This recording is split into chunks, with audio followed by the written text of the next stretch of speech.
Harka fuunee akkam jirtu kabajamtoota jaallatamtoota daawwattoota televizyiinii mo'aa bakka jirtan maratti nagaan keenya kabajaa fi jaalalaa isin haa dhaqqabu jenneetii jirra. Kun qophii sanbata mo'aatti yeroo itti namoota muuxannoo garaagaraa qaban qabanneetii isiniif dhiyaannudha. Gama afuuraatiin ta'uutii mala addunyaa hojii biyya lafaa keessattis ta'uutii ni mala eenyu maal hojjetee maalirra jiru kan jedhu kaasneedha kan nuti waliitiin dudubbannu. Har'aafis jedhee keessummaa tokko isinii qabadheetiin jira.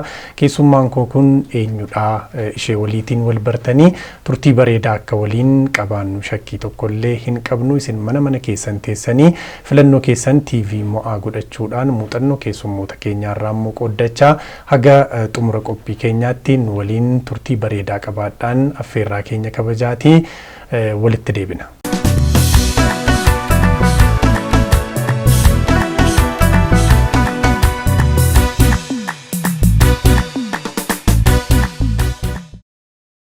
Tolee baga nagaan dhuftee anaa dhufu jedheera. Baga nagaan nu eddane. Egaa irra deebi'ee tarii biyya alaadhaas kan dhuftee maatii kee waliitiin magaalaa Finfinnee hojii garaagaraaf jirtu. Jireenya biyya kanaas sirriitti qubanii qabda. Addunyaa tajaajilaa keessatti ammoo maal hojjetaa jirta kan jedhu waan babbareedaadha kan nuti waliin daqiiqota muraasa keessatti kaasnu jedheen abdadha. Mee eenyu siina jedhan daawwattootni keenya waa'ee kee waa'ee maatii kee eessa akka jiraattu carraasiif alaadhu wal bari. Eshi baay'ee guddaa godhee isin galateeffadhaan isii keessummaa keessan gootanii iddoo kanatti na afeeruu keessanii fi waaqayyo isin haa eebbisu. Maqaan koo Raahel Isaayyaas Taayyeen jedhama. Biyyuma kana keessatti dhaladhe naannoo Wallagga Lixaa Boojji Dirmajjii naannoo jedhamutti kanan dhaladhee guddadhee. Amma garuu kanan jiraachaa jiru biyya ambaa USA keessa naannoo Kansas City Manzuurii bakka jedhamuun jiraadha. Ijoollee lama qaba, abbaa manaa tokko qaba. Gara biyya kanaa dhufneetu jirra. Amma boqonnaadhaaf dhufnee boqonnaa sana keessatti immoo hojii hojjechuun nurra jiru. Hojii waaqayyoo hojjechaatu jirra. Kanaaf addana dhufnee jirra jechuudha. Tolee irra deebi'ee galatoomiin siin jedha maqaa daawwattoota keenyaatiin. Tarii namni Boojji Dirmajjii jennaan waa yaadadhe yeroo baay'ee Dambidolloo Boojji Dirmajjii mandiin maqaa kanaan yookaan faarfataa yookaan lallabaa yookaan namni raajuu achiin dhibamu ani sirriitti hin beeka. Maa inni laata ka'umsi kana? Ka'umsi kan biraan hin jiru. Dhugaa dubbachuuf nuti ijoollummaa maa kaasneetu mana waaqayyoo keessatti kan nuti guddanne. Sadarkaa ani irra jiru daa'imummaa sana keessatti ijoollota baay'ee barsiisu. Waldaan kiristaanaa keessatti guddadhee daa'imummaarraa kaasanii ijoollee barsiisanii mucooliirraa faarfannaan jalqabama. Achi keessatti ituma faarfatanii immoo sadarkaa saafelaatti ol guddatu. Achi keessatti dandeettiin namootaa ilaalamee sadarkaa saafelummaa keessatti warri faarfannaa barreessan achumatti yeroo isaan jalqaban jira. Anillee achumatti jalqabee faarfannaa barreessu. Isa booddee gara kwaariitti guddifamu namoonni kennaa garaagaraa qaban achi keessaatti kan isaan ba'anii yeroo an ture sanatti ammallee fagaadheera akkam akka jiru yoo wallaaleyyuu sadarkaan yeroo achitti guddadhe sana keessatti baay'ee ijoollee irratti hojjetama yeroo sana baay'inaan kanaafi kanumadha jedhee yaada. Gama biraanis immoo wangeelli yeroo jalqabaa fi tarii waldaa maqaan Yesuus naannoo mana barumsaa sadarkaa lammaffaa jiru. Achittis eegale jedhama waan ta'eef waggoota dhibbaan dura inni sababa hangafaa tokko ta'uutii mala. Baay'ee namatti tola. Tajaajilli maal fakkaata? Yeroo as turte akkamiin tajaajilaa turte? Erga maatii kee waliin biyya alaa jiraachuu eegaltees mee wal bira qabii tajaajilachiifasii nu kaasi. Tajaajilli kan tajaajilamu gaa gooftaa Yesuusiin namni erga amanee fudhatee booddee waan jaallateef waan itti gammadee fi Yesuus Kiristoosiin ayyaana sarraa fudhateenidha kan namni tajaajilu. Anasitti yeroon jiraachaa tures waldaa kiristaanaatti qabamee dhuman tajaajilaa ture. Asitti immoo tajaajiluun baay'ee salphaadha yeroon siin jedhu namni baay'ee waldaa kiristaanaatti deddeebi'aa of kenneetu tajaajilaa yeroon illee jira. Kanaafi wanti baay'ee danqaa namatti ta'u hin jiru asitti tajaajiluudhaaf ayyaanni isaas keessa jira taanaan waaqayyo ayyaana isaa erga sii kenne tajaajiluu fi carraa baay'ee qabda biyya kana keessatti. ani kaasetti illee yoon hojjechuu dhaabadheeroon biyya kana keessa jiru waldaa kiristaanaatti qabamee akkuma nama tokkotti kwaarii keessaa nan faarfadhaa wolshiippii liidarii keessaa nan tajaajila garuu wanta na keessa jiru kana bakkee baasuudhaa fi xinnoo ishee leetii ta'eera haa ta'uyyuu malee tuman akka bifa kanaan tajaajilaa jiru gara biyya hambaa yeroon deeme naannoon ani dhaqee yeroo jalqabaaf waldaan kiristaanaa afaan oromoodhaan hin jiru ture akkuma carraa sun baay'ee dhiibbaa guddaan irratti uume baay'ee natti ulfaatee ture waldaa mafaranjii deemneetu waaqeffannee galla turre baay'ee keessa kona nyaata ture akkamittiin tajaajila malee taa'uun baay'ee natti ulfaate ture waggaa tokko qofa jiraadhee muuvii goona jedheen abbaa manaa koo wajjin walii gallee bakka waldaan kiristaanaa jirutti muuvii goonee bakka amma jiraachaa jirru kana jechuudha waldaa kiristaanaatti qabamee tajaajiluu nan jalqabe achitti tajaajilli dhugaa dubbachuu fi baay'ee chaalenjii guddaa qaba sababiin isaa namni maatii gaafa godhatu ijoolleen jiru manni jira bakkeedha hojii hojjechuu qabda hojii hojjette malee jiraachuun hin ulfaata biyya sanatti asii gaafa deemtu maatiin illee yeroo isaanitti harkasii eegantu jira maatiin responsibilitiin maatii sirra jira obbolaa gargaaruu qabda maatii warra sittafanii kanaaf dirqama hojii hojjechuu qabda namni tokko qofa hojjetee nama jiraachisuun waan ulfaatuuf hojii bakkeedha kan hojjettee galtaa mana keessaa daa'ima situ guddisaa nyaata bilcheessuun jira mana keessaa ijoollee irraa dhiquun jira ijoollee nyaachisuun jira kana bira darbee immoo responsibilitii waldaa kiristaanaa keessatti tajaajila waan ta'eef qophaa'utu sirra jira namni hundumtuu immoo waldaa kiristaanaa keessatti namoota muraasadha waldaa kiristaanaa keenya keessa kan jiranii ga'ee qaba namni hundumtuu ga'ee sana immoo ba'uu qabda waan ta'eef dhimmite hojjechuutu sirra jira tajaajila gaafa taatu immoo fakkeenya ta'uutu sirra jira dursitee argamuu qabda kana wajjin baay'ee in ulfaata garuu kanuma keessatti waaqayyo nu gargaaree baay'ee amma dandeenyu dhamaanii mana waaqayyo keessa hojjetaa jirra gatii nama baasisa akka as addanaa salphaan ta'u maaliifi namni nama gargaaru hin jiru asii qarshiidhaan illee mana keessaa nama nyaata sii bilcheessu nama ijoollee sii gargaaru illee yeroo argattutu jira sun chaansiin sun hin jiru waan ta'eef yookaan hojii bultee dhuftee utuu rafin ganama deebitee yerootti tajaajila dhaqxutu jira achi deebitee dhufte immoo hojii yerootti itti galtutu jira kanaaf gatii guddaa baaseetu namachitti kan tajaajilu salphaa miti tajaajilachitti walumaa galatti. Tolegaa waan gaariidha kan nuti kaasaa jirru mee amma erga boqonnaaf dhuftanii asumaan albeem akka hojjetaa jirtus gurraan qaba waan ta'eef adeemsi sun akkamidha akkamitti eegalee kaayyoon isaa maalidha amma maalirra jira kan jedhu isa kaasu. Ani dhugaa dubbachuu fi kaayyoomtani gara biyya kanaa dhufeef iyyuu bashannana yookaan boqonnaatu hin taane wanta na keessa jiru tokko yeroo dheeraadhaaf qabadheen ture amma gaa waan hundumtu guyyaa waaqayyootti waan ta'eef yeroo isaa waan ta'eef amma ba'uudhaaf karaarra jira sana bakkee baasuudhaaf ani kanan maatii koo qabadhee gara biyya kanaa dhufe waaqayyoof galanna ta'u sunis naa milkaa'ee jira kilippiidhaan faarfannaa laman hojjedhee fuul albeemiin immoo hojjetamee jira albeemiin kun kaayyoonsaa kan inni hojjetameef immoo waldaa kiristaanaa nuti itti waaqeffannu kan mataa keenyaa miti warra adiirraatii kireeffanneetu waaqeffannaa qarshii makeenyaan iyyuu kireeffannu iyyuu malee immoo sa'atii barbaachisaa ta'etti sa'atii barbaannetti deemnee waaqeffachuu hin dandeenyu sa'atii murtaa'aadha kan isaan nuuf kennanii sa'atii sana duwwaatti fayyadamna nuti immoo daa'imoota qabna namni daa'ima hin qabne hin jiru nu keessaa daa'ima baay'eetu jira daa'imoonni keenya immoo daa'ima waan ta'aniif wanta tokko yeroo isaaniitti bal'eessan jira cheerchii keessaati warri adii immoo baay'ee siiriyeesiidha gama kanatti waraqata tokko girgiddaa irratti maxxansanii ijoolleen xinnoomatti buute girgiddaa irraati yoo ol ka'e wanti suni baay'ee kompleenii baay'isu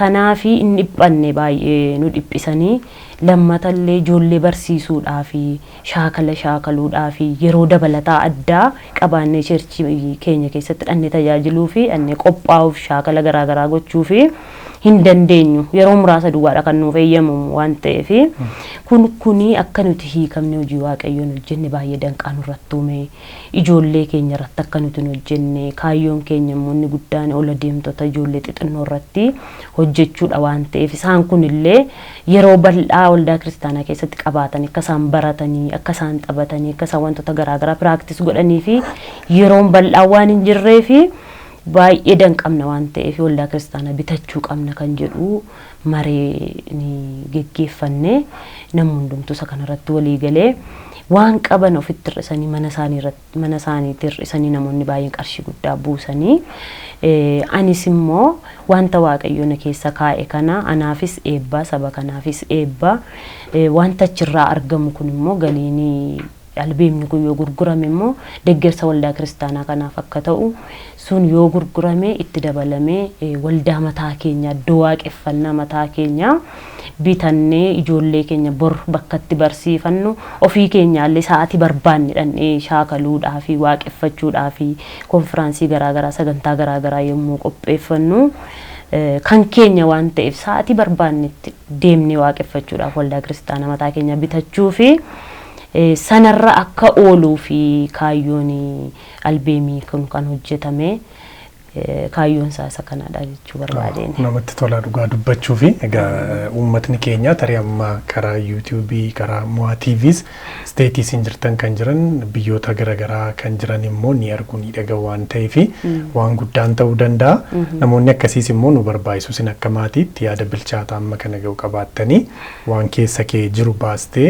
sana immoo qarshiitti jijjiirame karaa tokko ayyaanni kee hin baa lammata immoo rakkoo uumame sanaaf fala waaraa ta'uu danda'a waan ta'eef kun waan namatti toluuf jajjabeeffamudha. Mee kilippii lama hojjedhe jette keessaa tarii lamaan isaa yoo dhiisne yeroof tokko sagaleen irraa nu jedhiiti hojjetamee kan dhume nuti immoo as istiidiyoodhaa daawwattootaaf feerra. Eshi rakkoon qabu kilippiin inni Mo'aa irratti gadhiifame jedhee yaadu keessaa inni waalziidha. Waaqayyo ati waaqayyo ati waaqota irratti waaqadha mootota irratti ati mootii beektota irratti ati beekaadha ati Elshadaayidha ati Elshadaayidha ati Elshadaayidha ati Elshadaayidha ati Elshadaayidha. Sigararraa homtuun jiru atundaa gararraa jirta wanti aduu gajjallaa hunduu waaqayyoo miila kee jala qulqullummaadhaan beekamta hojiin kee mudaan qabu hafuuraa fi dhugaadhaan kan siif sagadamu kan siif sagadamu teessoon kee waaqarraa ulfinni siif mala teessoon kee waaqarraa galanni siif mala teessoon kee waaqarraa ulfinni siif mala teessoon kee waaqarraa galanni siif mala siduwaaf mala. Waaw dinqiidha guddummaa waaqayyo. Eeyyee waaqayyo inni nuti waaqessinu waaqota irratti waaqa isa ta'e mootota irratti mootii isa ta'e beektota irratti beekaa isa ta'e guddummaa waaqayyooti kan inni ibsu. Ergaanni kaanis akkasuma kan albeema kee keessa jiru irra jireessa maal irratti xiyyeeffata? Irra jireessi waan baay'ee qabiyyee baay'ee of keessaa qaba faarfannaan kiyya. Inni tokko guddummaa waaqayyoo kan akkasaa akka hin jirre beekaan akkasaa akka hin jirre ibsaa. Inni kan biraan immoo waa'ee jaalala waaqayyoo Yesuus Kiristoos nuuf jedhee akka fannifame akka du'ee gara jireenya bara baraatti akka inni nu waame ibsa. Inni kaan immoo galataa waaqayyo kan nu gargaare kan nu ceesisee kan nu dabarsee galateeffannaadha. Inni kan biraan immoo dhuga ba'umsa of keessaa qaba. Yesus Kristos fayyisaa akka ta'e isaan malee karaan gara jireenyaatti geessu kan biraan tokkollee akka hin jirre kan ibsullee achi keessa jira. Waaqayyo si haa gargaaru haa milkaa'u. Egaa gurra daawwattoota dhaggeeffattoota hedduu biranii gaa jenneeti abdanna. Eebbisaa achuma bakka jiraattanitti kan taasifamu. Waldaa keenya keessatti geggeeffama. Waldaan keenya waldaa warra wangeelaa kiristaanaa Kansas City Missouri jedhama. Achumatti kan inni eebbifamu.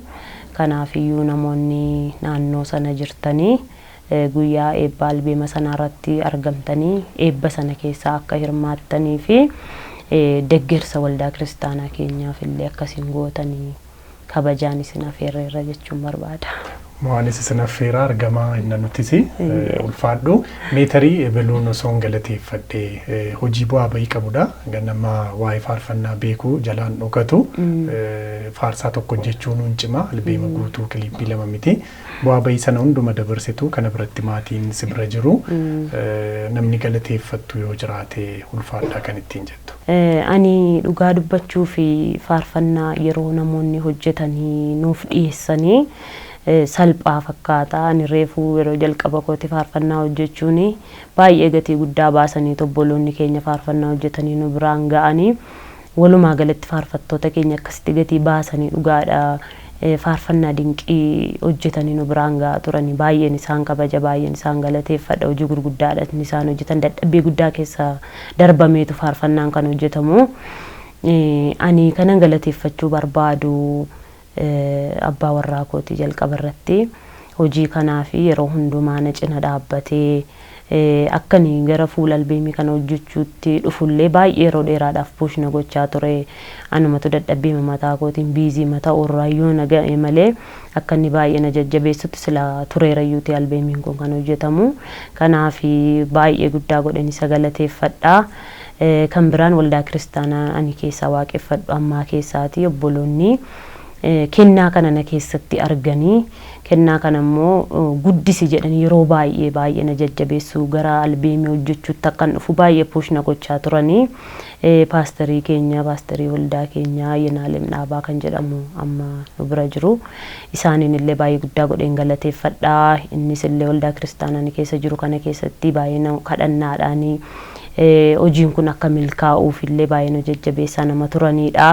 Obboloonni maqaa isaanii dhaheen fixu warra wajjin waaqeffannu worshippii keessa kan jiran kwaarii keessa kan jiran gara kana akkan dhufuuf baay'ee kan na jajjabeessaa naaf kadhataa turan. Walumaa galatti nama 2-3 miti waan ta'eef hunda isaanii maqaa dhahuun dha'uudhaa baadhee gara kanatti akkan dhufuu fi baay'ee warra na jajjabeessaa turan hunduma isaanii waaqayyo dachaa isaanii eebbisuu jechuun barbaada. Galatuma.